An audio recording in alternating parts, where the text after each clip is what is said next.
तो दोस्तों जब बात करते हैं identify and explain the concept की, तो ये दोस्तों जो है ये क्वेश्चन आता है क्वेश्चन नंबर 2A में। जी हां, हमारे इकोनॉमिक्स के पेपर में क्वेश्चन नंबर 1 ऑब्जेक्टिव्स होते हैं 20 मार्क के। उसके बाद क्वेश्चन नंबर 2A में आपको देखने मिलता है identify and explain the concept. इसके अलावा 2B में डिस्टिंग्विश होते हैं। यहां पर 2A की बात करें तो you have to attempt any 3 out of 5, मतलब 5 दिए होंगे, आपको 3 लिखने हैं और 2 मार्क्स ईच, यानी 2 3 6 मार्क्स के लिए ये आइडेंटिफाई और एक्सप्लेन द कॉन्सेप्ट आता है। और ये 6 मार्क्स अपने को पूरे मिल सकते हैं। हम बोर्ड के पेपर्स चेक करते हैं एग्जामिनर्स के तौर पर, तो कई बार हमें मॉडरेटर्स ये गाइडलाइन देते हैं कि यार मीनिंग डेफिनेशन अगर सही से लिखा है तो पूरे मार्क्स देने ही हैं, और इसीलिए यहां पर 6 मार्क्स पूरे आप वसूल कर सकते हैं। बस ध्यान दीजिए इस वीडियो में कि आपको कैसे वो लिखना है। टोटल 6 मार्क्स के लिए दोस्तों आपको 3 अटेम्प्ट करने हैं, 2 मार्क्स ईच। दोस्तों बात करूं कैसा है बाइफर्केशन, तो मार्किंग स्कीम में आपको याद रखना है 1 मार्क इज फॉर आइडेंटिफाई, मतलब 1 मार्क आपको जो कॉन्सेप्ट दिया हुआ है, जो क्वेश्चन दिया हुआ है,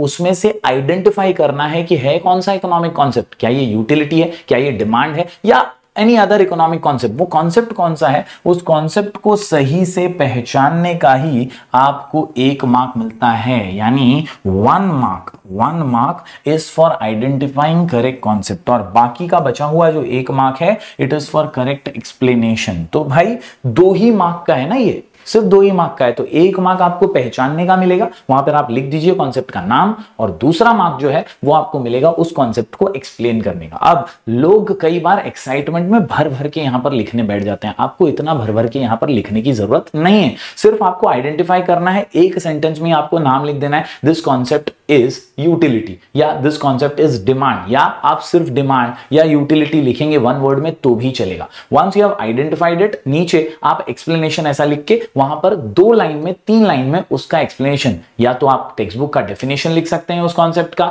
या तो आप मीनिंग लिख सकते हैं उसका, और ये ओन वर्ड्स में लिखा तो भी चलता है, लेकिन ज्यादा फेकोलॉजी और ठोकोलॉजी मत कीजिए। Stick to the definition as much as possible. Okay दोस्तों, यहां पर मैं आपको कुछ सैंपल्स बताता हूं जिससे आपको क्लियर हो जाएगा एग्जैक्टली कितना लिखना है। 2 मार्क के लिए 3 से 4 लाइन, उससे ज्यादा लिखने की जरूरत नहीं है। बड़े बड़े पैराग्राफ लिखोगे मार्क्स तो 2 ही मिलने वाला है, बहुत सारा टाइम वेस्ट हो जाएगा वो अलग। So here are some samples. सबसे पहले, Lalita satisfied her want of writing an essay by using pen and notebook। ये क्वेश्चन है। क्वेश्चन पढ़ के सबसे पहले आपको आइडेंटिफाई करना है कि यार ये कॉन्सेप्ट कौन सा है। तो बेसिकली आपको याद रखना है कि यार थोड़ा सा ओवरव्यू आपको चैप्टर्स का होगा, चैप्टर 1 2 3 4 5 6। ये बहुत खास है क्योंकि यहां पर से आपको 3 तो मिल ही जाएंगे, और इससे आपको बहुत फायदा आएगा। तो जब भी आप चैप्टर्स का ओवरव्यू ले रहे हैं ना, तो उस चैप्टर के कॉन्सेप्ट्स के ऊपर डिटेलिंग कीजिए कि यार ये चैप्टर किस चीज के बारे में, तो यूटिलिटी के बारे में, ये चैप्टर किसके बारे में, तो डिमांड के बारे में। तो डिमांड क्या होता है, यूटिलिटी क्या होता है, इसका एक ओवरव्यू आपके दिमाग में रहेगा, तो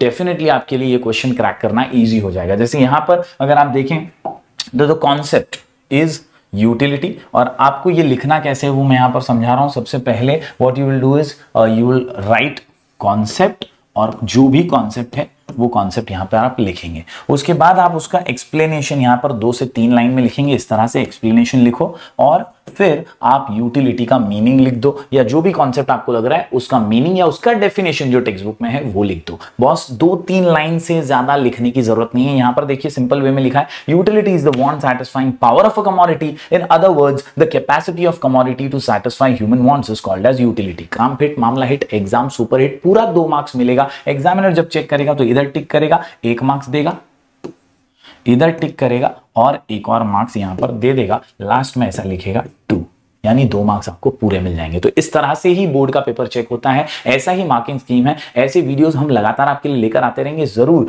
हर एक क्वेश्चन के लिए हम ट्राई करेंगे ऐसे क्वेश्चंस लाने की, ऐसे वीडियोस लाने की, तो जरूर आप बने रहिएगा। एक और एग्जांपल ले लेते हैं। Yes, 70% fall in price leads to 50% rise in quantity demanded. Price जो है वो 70% कम हो गया, लेकिन डिमांड कितना बढ़ा, सिर्फ 50% बढ़ा। तो यार डिमांड में बदलाव जो है वो थोड़ा सा कम आया है, और इसीलिए यहां पर हमने इसको आइडेंटिफाई किया है एज इन इलास्टिक डिमांड। क्या, एज इन इलास्टिक डिमांड। तो पहले कॉन्सेप्ट का नाम, टिक। उसके बाद एक्सप्लेनेशन 2 से 3 लाइन में when a percent change in price leads to less than proportional change in demand thus it is called as relatively elastic और इनइलास्टिक डिमांड। तो इस तरह से आप उसका एक्सप्लेनेशन, बेसिकली ये वीडियो सिर्फ आपको समझाने के लिए कि कितना लिखना है। Identify and explain the concept में 1 मार्क आइडेंटिफाई करने का और 1 मार्क उसे एक्सप्लेन करने का। एक्सप्लेनेशन में आप डेफिनेशन और मीनिंग लिख सकते हैं। मस्त लिखो, अच्छे से लिखो और बेड़ा पार कर दो। उम्मीद करता हूं दोस्तों आज का ये वीडियो आपको समझ में आ गया होगा। हम ऐसे ही वीडियोस लगातार आपके लिए लेकर आते रहेंगे। मिलेंगे फिर एक बार कुछ और इंटरेस्टिंग वीडियोस के साथ। तब तक के लिए do like, share and subscribe.